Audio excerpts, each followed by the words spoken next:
Hello, and welcome to the first edition of the Blue Moon Digital Brainiacs. My name is Lauren Owen, and I'm the resident analytics expert here at Blue Moon Digital. Today, I'm going to be teaching you a little bit about Google Tag Manager, also known as GTM. In a nutshell, GTM is a free tag management solution that allows you to easily place and monitor pixels.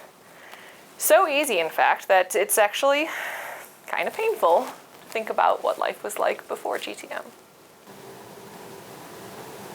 Excellent. This is really going to drive home our holiday strategy. But it will require a pixel. The development team is on a code freeze until after the holidays.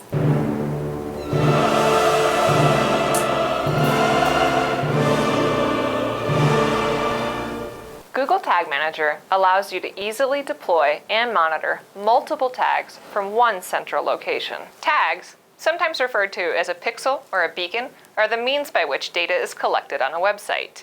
Each third-party vendor that requires information from your website will require the placement of a pixel. Using Google Tag Manager, we can easily place codes for conversion tracking, analytics tracking, retargeting, and more with just a few clicks. There's no more waiting weeks, and let's face it, sometimes months, for any code updates. It all happens pretty seamlessly. You can add and update Google Analytics, Google AdWords, Floodlight tags, even non-Google tags. It's all managed from within the Google Tag Manager interface. Easy-to-use error checking and speedy tag loading means that you can feel confident that every tag is working, and you'll ensure you're collecting the right data at the right time.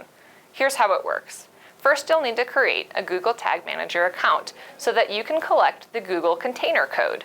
The container code must be placed on every page of your site, or app if applicable.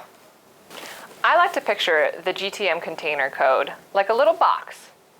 It's actually a ninja. Let me explain why. Basically, the container code sits on the page and it's watching. It's watching for every element that loads on the page, also known as DOM elements, and it's looking for what's in the data layer. It's also listening. It's listening for things like clicks and form submissions. So, with our little ninja in place, it's looking for targets on the page, and when it finds one, bam! It kicks off the right code to the right third-party vendor. Of course, like any agent looking for a target, we need to make sure that the site code makes it possible for the ninja to distinguish its target from the other innocent bystander code.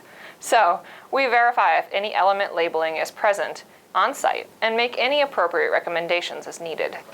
We also provide our client's IT team with the information necessary to install in the data layer. The data layer is a valuable tool for passing through information that's not necessarily on the page itself, but you want to make available for your third-party vendor tags. A great example of this would be a user's email subscription status. When a user comes to the site, if they're already signed up for email, and that's available in the data layer, any of the tags can utilize that information.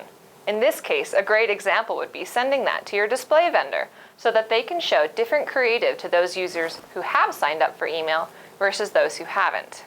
So, once the data layer is in place, all of the DOM elements have been inspected, and the container is on every page of the site, we do a validation run-through to make sure that our little ninja is ready to take some names and kick out some tags. So that's it? That's it.